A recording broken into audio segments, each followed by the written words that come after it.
Bonsoir à tous et merci de nous rejoindre sur Afro Info 243 dans cette édition pour être informé de la situation sécuritaire de l'Est de la République démocratique du Congo. C'est une situation qui est caractérisée par des violents affrontements dans la province Nord Kivu, comme celle du Sud Kivu, l'armée congolaise qui dénonce les attaques multiples sur ses positions dans la province du Sud Kivu, également comme le Nord Kivu.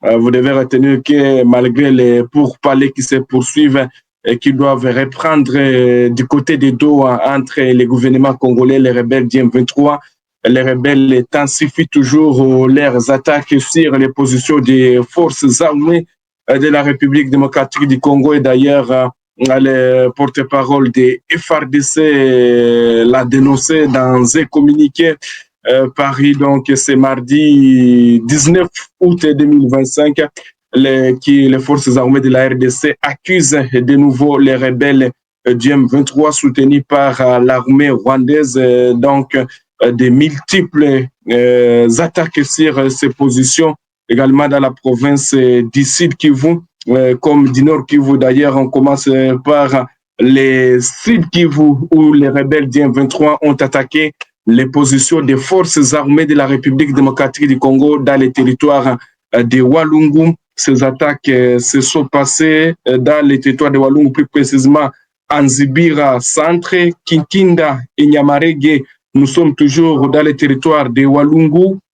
Vous devez retenir que dans les territoires aussi voisins de Mwenga, les rebelles du M23 ont poursuivi ces attaques sur les positions des forces armées de la République démocratique du Congo dans les villages de Lwindi et Muhuzi. C'est ce que nous apprenons donc à travers un communiqué signé par le général le général Sylvain Ekenge, porte-parole des forces armées de la République démocratique du Congo, alors que dans la province du Nord Kivu, l'armée congolaise affirme aussi que ces positions ont été attaquées sur les littorales du lac Édouard. Quand nous parlons du lac Édouard, on voit donc la localité de Moussenda. Il n'y a pas de cela où il y a les habitants qui alertent sur les renforcements des rebelles du M23 et leurs alliés sur ces positions. Et ce qui est arrivé, ce sont les attaques maintenant sur les positions de Wazalendo du côté de Lubero, parce que les positions des forces armées de la République démocratique du Congo ont été attaquées du côté de Moussenda. Là, nous sommes sur les rives du lac Édouard, en territoire de Lubero. L'armée affirme que ces positions ont été attaquées le 11 août dans ces positions, parce que quand nous parlons de Moussenda, il faut quitter donc Lunyaseng avant d'aller vers Moussenda. Alors l'armée congolaise qui a beaucoup de positions du côté de Moussenda ont été aussi attaquées par les rebelles du M23 soutenus par l'armée rwandaise. C'est ça que vous devez retenir, alors que les pourparlers doivent débuter dans quelques jours du côté de Doha entre les gouvernements congolais et ces mêmes rebelles du M23. Mais les menaces ou les attaques se multiplient et selon les forces armées de la RDC, ces attaques visent à saboter les efforts entrepris pour donc instaurer une paix durable dans la partie orientale du pays. Elles auraient déjà entraîné des pertes en vies humaines et provoquent d'importants déplacements des populations civiles. Et FARDC donc interpelle également les médiateurs. L'armée congolaise appelle les médiateurs américains et qataris à constater ces violations répétées du cessez-le-feu qui compromettent les pourparlers de paix en cours. Vous devez retenir que les forces armées de la RDC donc annoncent une réponse vigoureuse si les rebelles du M23 soutenus par l'armée rwandaise continueront à attaquer ces positions face à ces provocations. Et d'ailleurs, les FARDC affirment être désormais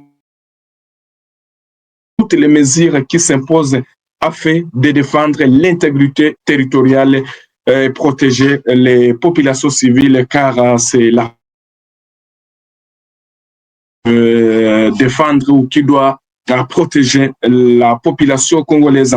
Alors, comme nous sommes en train de parler toujours de la situation sécuritaire sur les lignes de front, vous devez retenir que du côté des Rutshuru, pas d'affrontement signalé, c'est mardi 19 août 2025, mais il y a eu donc des tirs qui se faisaient entendre dans la chefferie de Bwito. Les tirs n'ont duré que quelques minutes dans les territoires voisins aussi des Walikale, je vous le disais même dans la première édition, que les rebelles du M23 ont réussi à piéger les rebelles du M23 du côté des Kaliki. Alors, vous devez retenir qu'il y a aussi dans les territoires de Massissi, il n'y a pas donc des affrontements signalés du côté du secteur Osso-Banyungu. Alors, comme ces négociations de paix qui doivent reprendre dans quelques jours entre les gouvernements congolais, notre gouvernement et les rebelles du M23 soutenus par l'armée rwandaise. Alors, nous avions pu aussi donc consulter quelques médias internationaux sur cette situation de négociation. Il y a donc France 24 qui nous donne ici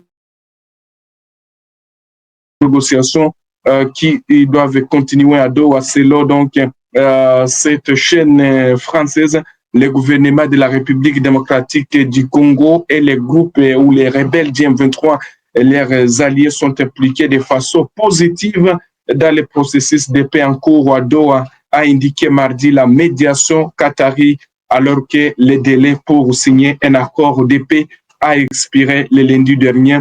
Mais vous devez retenir qu'il y a eu beaucoup donc d'informations qui circulaient, surtout les derniers articles qu'a publié Jeune Afrique sur les différentes les processus qui se passent du côté des Doha, où on a pu consulter Jeune Afrique qui dit qu'il y aurait donc des forces spéciales entre les rebelles du M23 et certains éléments de la police. Bon, je ne pense pas qu'aucun gouvernement et le gouvernement congolais n'acceptera pas cela. C'est une rumeur parce que les Congolais aussi sont déterminés quand même cette guerre qui a fait plus de 30 millions de Congolais qui ont perdu leur vie dans l'Est de la République démocratique du Congo, une guerre d'agression, alors que le gouvernement est déjà catégorique pour que donc l'autorité de l'État puisse être rétablie encore dans les zones occupées par les rebelles du M23.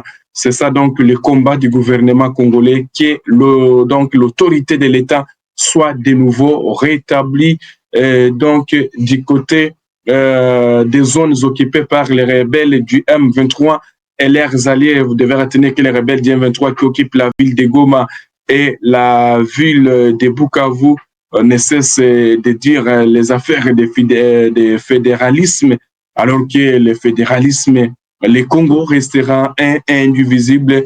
C'est ainsi que le gouvernement congolais donc, est en train de miser sur l'intégrité territoriale de la République démocratique du Congo. C'est ce que vous devez retenir comme information qu'on avait pour vous ce soir. Donc, c'est mardi 19 août 2025. Ça a été un grand plaisir pour moi de vous retrouver. On se retrouve de nouveau dans les heures qui suivent pour d'autres informations. À tous et chacun, portez-vous bien. Nous sommes arrivés à la fin de cette édition. Merci à vous de nous avoir suivis jusqu'ici. Si vous avez apprécié ces contenus, n'oubliez pas de vous abonner à notre chaîne, d'activer la cloche de notification pour ne rien manquer de nos prochaines vidéos. Likez et partagez cette vidéo. On se retrouve très prochainement. À bientôt.